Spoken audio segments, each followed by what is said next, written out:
Yo, what's good, everybody? This your boy Blackout Jones from Just Shooting the Sports. Yeah, I've been gone for a couple days, but really what's been happening is I've been trying to upload a video that I did damn near 3-4 days ago in regards to last weekend's March Madness. So let's get to it. And there ain't gonna be no intro, none of that. I mean, it's gonna be an intro, but it ain't gonna be that normal stuff that I normally do. But anyway, so we had a couple buzzer beaters. We had a champ that was dethroned. And understand something, there will be no Cinderellas in the Sweet 16. Last time a Cinderella was in the Sweet 16 was 18 years ago. And if y'all can count, 2007. So it ain't nothing but power conferences in the Sweet 16. You got to love it. We definitely going to see who's the best and who's going to win the championship. But let's get to it, man. The buzzer beater of the March Madness was Maryland beating Colorado State. Now, in the previous video, I did pick Maryland to win the game, but I also said I wasn't going to be surprised if Colorado pulled the upset. And they almost did because they were up by 1 after hitting the 3. But then, as you see, Queen from Maryland, he went ahead and hit that jumper to win the game and beat Colorado State 73-72. In other contests, we had Florida dethrone the two-time defending national champions, the Uconn Huskies. Their bid for a third straight came to an end. But it didn't go out. They didn't go out, without fighting. So you got to give them kudos for that. Definitely for what they lost last year. In other news, Duke did what they were supposed to do. I predicted they were going to blow Baylor out the building, which they did. Alabama took care of business against St. Mary's. Michigan State took care of business of New Mexico. Kentucky took care of business of Illinois. And Ole Miss, which is a surprise to me, took care of Iowa State. And then Arizona, actually, they took care of Oregon, which I actually picked Oregon. I didn't think Arizona had it in them, but hey, they proved me wrong. It is what it is. But with that being said, UConn, the Huskies, what a run. What a run that they had. The last time we had back-to-back national champions, I was there to see the back-to-back. The last back-to-back was the Florida Gators with Joakim Noah and them. And Corey Brewer. But they, they went out with a bang. You just had to, say you got to give it up to them. They definitely dominated the college basketball scene for the last 2 years. It was just, hey, some things got to come to an end. You can't win forever. So it is what it is in regards to that. Now, come next week, we got some big matchups. Big time matchups.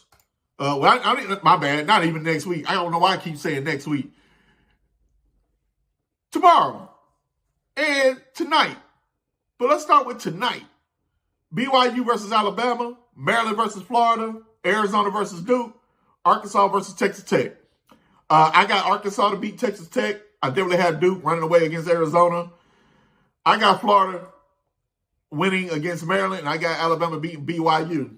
For tomorrow's tilt, Ole Miss and Michigan State, Michigan versus Auburn, Purdue versus Houston. Houston running away with it. Auburn, they're going to win, but it's going to be a struggle bus, I believe. Ole Miss and Michigan State, I'm going to go with Ole Miss. I don't think Michigan State is that team, but hey, prove me wrong. And then we got Kentucky and Tennessee. And as you know, I am a Tennessee guy. So you already know who I'm picking. Now, yes, we went 0-2 in the regular season. Is it hard for a team to beat a team 3 straight? Yes, it is. In every statistical category, are we the better team? Yes, we are. Have we proven it? No, we haven't. Against them two games, have we been able to shoot the lights out? No. Kentucky? Yes. So this is it right here. This is a chance to get into the Elite 8, get you a step closer to the Final Four, and hopefully get you a step closer to the national championship game. But at this point, once again, we're the favorite by 4.5. We should take care of business, and I believe we will. And we'll move on to the Elite 8, and we possibly be playing the Houston Cougars. And I look at that matchup as a great matchup for us, especially how we play defense. But besides that, no Cinderellas this year. A lot of brackets. They probably have been busted for the simple fact we always believed that there's going to be a Cinderella team. Colorado State almost became that Cinderella team, but didn't get the job done. So it is what it is in that remark. But I'm looking forward to it, man. What are y'all predictions? Who do y'all pick? Who are y'all going to pick to win the Sweet 16 games, to make it to the Elite Eight? Like I've asked before, what's your Final Four team? And who are the two teams that you believe will be playing for a national championship? And who do you think will be hoisting the trophy on Monday of next week? I got a lot more to talk about, but that's going to be on another episode. I'm definitely going to talk about, Tennessee baseball. Definitely going to have a preview about the Kentucky-Tennessee game. Look forward to that. But before I get off of here, hey, I appreciate y'all. Definitely please follow, like, subscribe, share, comment. That's very important. It definitely helps this channel. I'm a fan just like y'all, man, and I appreciate the support. But from your boy, Black Guy Jones, we're just shooting the sports. I'm going to holler at y'all. Hey, like I always say, stay positive, keep your head up, and don't let nothing get in your way. Holler at y'all.